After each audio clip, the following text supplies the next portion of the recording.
Hi, welcome to the Wolf Beat. My name is Joy Hamilton, your host.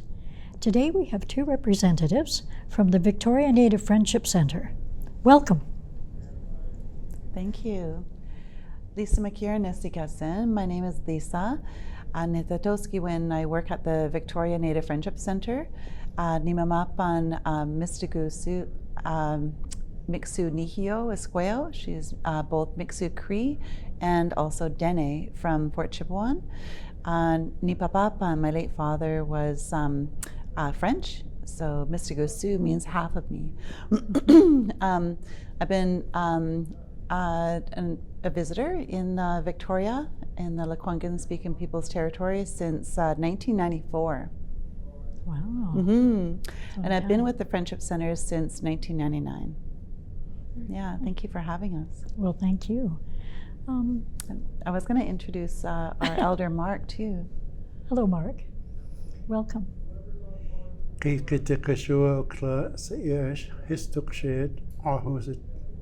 Nation.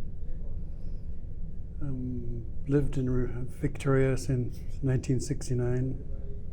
I'm a residential school survivor, and that's one reason why I'm in Victoria. I had to get away from Port Alberni, so that's why I'm here today. I made it my home. It's a home away from home. So tell us, the National Truth and Reconciliation Day is coming up on the 30th. So what does that mean for you? To me, it's special because everything's come into life now. It's something like it was stories put away, hidden from the public, and it's coming out, and I'm very glad it's all coming out. Yeah, so are we.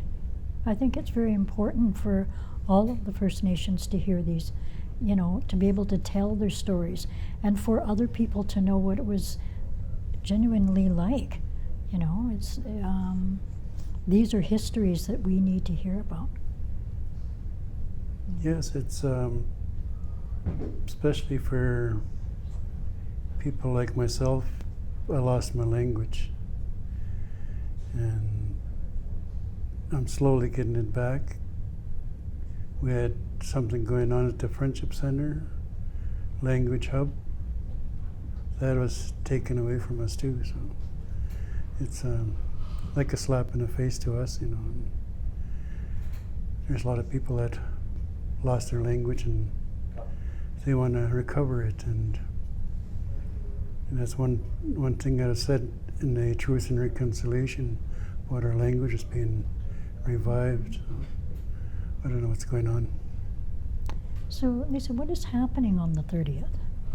So September 30th is actually the result of our elders' stories, our elders' truths. Many years ago, I think it was probably 2006, I started hearing and sitting with more elders and actually hearing their truths and the stories of every kind of abuse and that stayed with me. Those stories stay with you. And we were talking about meeting with the Truth and Reconciliation Committee, and the commissioner, Mr. Murray Sinclair, actually had met with some of the elders that I was working with. And and it was at the beginnings of the Truth and Reconciliation Commission, and it was such an honor to be among the royal elders. It's like our version of like high-ranking people, so our old ones. And at that point, they had done the walk in Vancouver, the Walk for Reconciliation, which was so powerful to see. I think 10,000 people walking. Wow. Across a bridge, and then seeing them, continuing to walk from, where we had already walked past. It was lots of power in that, and I think that Chief Bobby Joseph is a trailblazer in that work too.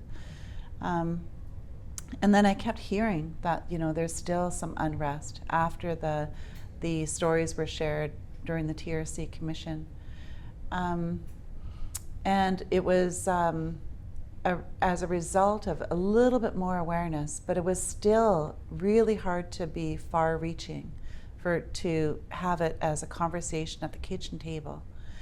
And I think from what I understand, it was the findings of the babies, I call it, and that there was 218 that were found at one point. And we know there's so many more stories than what's actual documented. A lot of the oral history, those are truths. And it was not long after that, our leadership, in community, our old ones, finally said, this really hurts. It was actually re-traumatizing for so many of us. And even as an intergenerational survivor, it was very deep. It was very deep.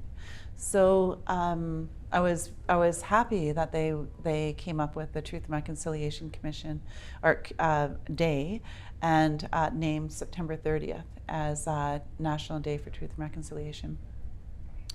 And what actually happened, we were asked if we would go to by Songhees Nation, one of the local nations, to raise a teepee and to help them with their powwows. So we mobilized, and we recruited a number of volunteers, staff. Our team of 4 at the time were like, yeah, we'll be there. And it was amazing to see the sea of orange, and I believe there was about 15,000 people. We for sure talked to quite a few of them and welcomed them in the teepee. And the second year, the same. I saw an aerial shot of seeing the nation's powwow, and how it was, very much the center of the work that was being done that day. And as a way of celebrating our culture, it's also, I feel, like a national day of mourning. And that we've been in mourning for a couple of years now, and in our way, until they're all found, we won't be able to heal that part of us. Those are people who would have now been great grandparents. So we do have a lot to heal, and I at the same time I feel that. It's because of the trailblazers and those old ones that were willing to share their story that that's the only reason why we've I guess I could speak about my late cousin Steve, our late chief, who said it had to happen now when there was a readiness, when people were ready to listen. And it was time for those babies for their names to be said. And so it's so, and I don't even know how to express like the amount of grief and so many emotions that brings up. But we understand grief. We've been in it for decades now, and at a faster rate. Yeah, so we have a lot to lose. And so this is a call, one way that people could show up. Anybody who considers themselves an ally to Indigenous peoples to be able to say, I'm going to show up. If we can show up on National Indigenous Day and host community, I would hope that there are more people that will show up for us for National Day for Truth and Reconciliation. It's a hard day for us. So we're doing a bit of a shift. If I could just share about what we have planned. We have done an event for National Indigenous Day, Day of Solstice, the longest day of the year, in the teepee, and using it as a learning place. Teepee teaching stories and songs. And in that way, the elders and old ones were sharing traditional stories, like our elder Genevieve and Mark were sharing stories and songs. And it was also like very celebratory. And we were hosting it like that last year. And I could notice that people were hurting and having a hard time to express their voice. And so this year we're going to actually do audio and visual kind of installation with TV and using our tablets. And you know, and it's a bit of a stretch for me to figure out that technology, but I think maybe you have some pull for that. But to enable our elders to either be witness to the powwow and sit back and be amongst one another and support one another, we've developed a really great crew of elders, and we try to be as welcoming as we can to support Indigenous elders and seniors to gather. And we're often see anywhere between 25 to 60 elders will be at the Friendship Center, so it's really starting to be a good gathering space. Thank you. I really love that. But how does, because it's such a hard day and it's very difficult for people to talk about certain, you know, very serious, you know, topics and situations, how do you get through that? And what you know, where do you get the help and the support that you need to be able to get through something like that? Personally, myself, I was emotionally when they found the findings in Kamloops.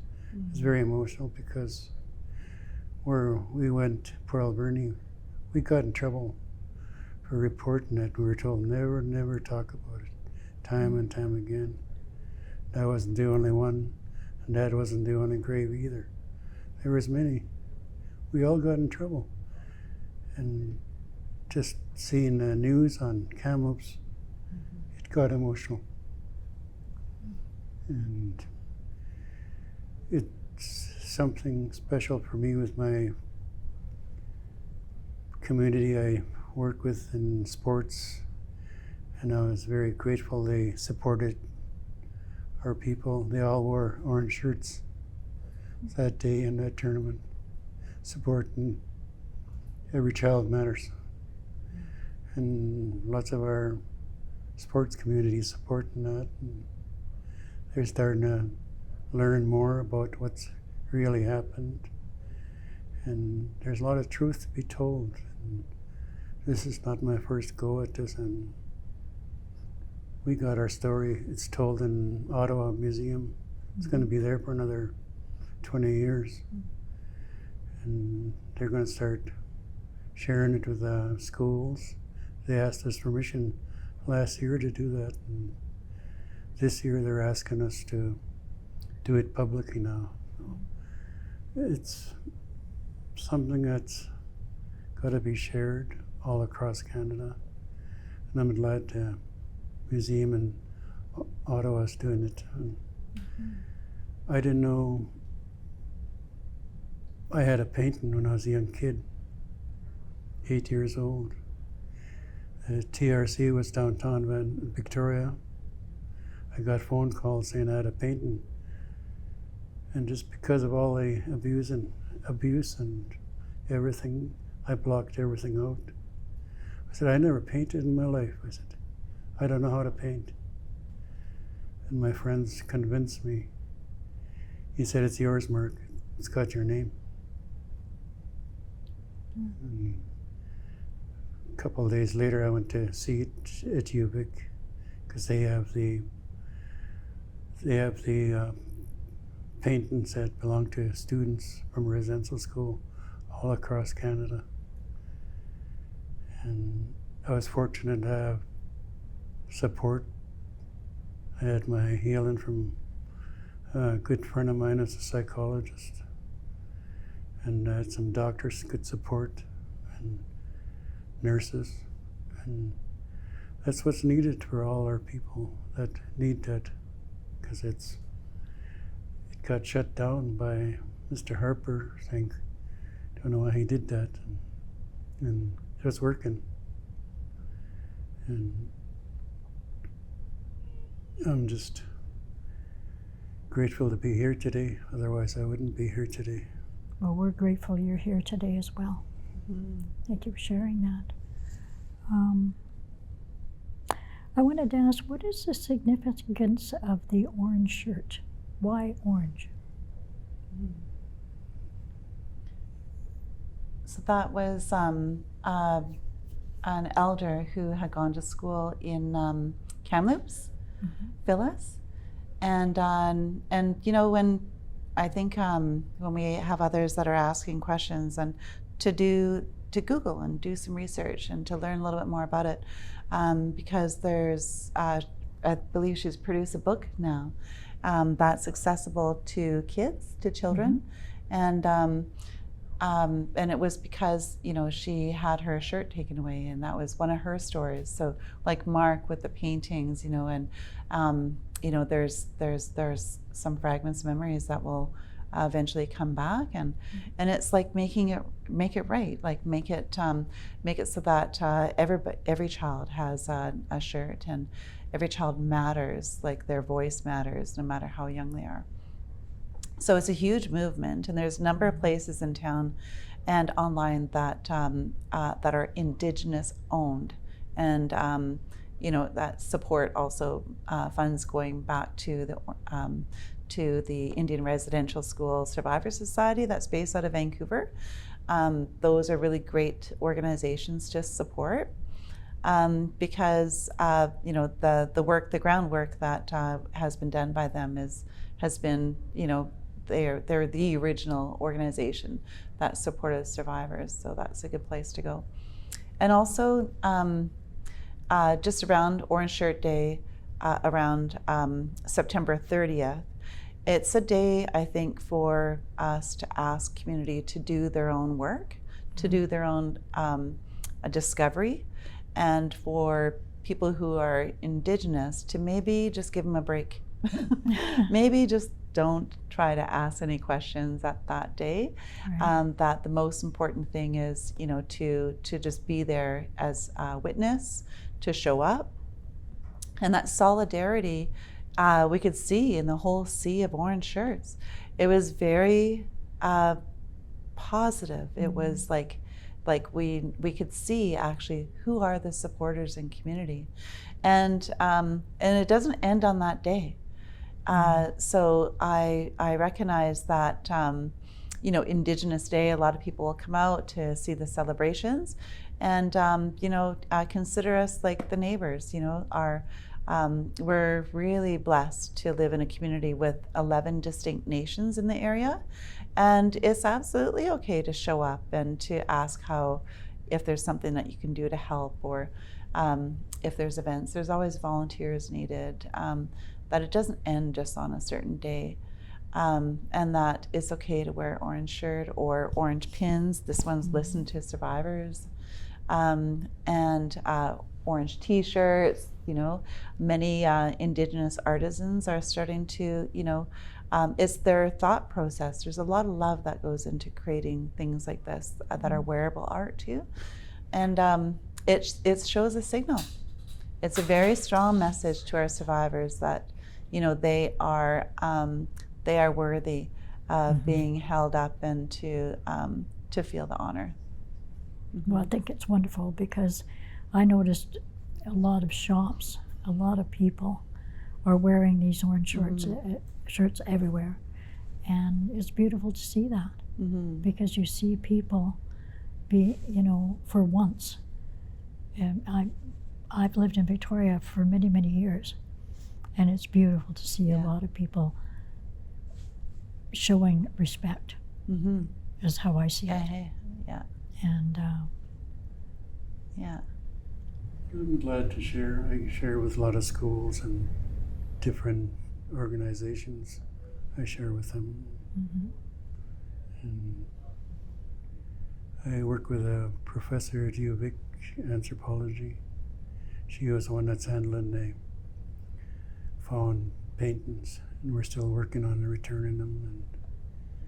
we returned 52 to Thompson just before the pandemic started.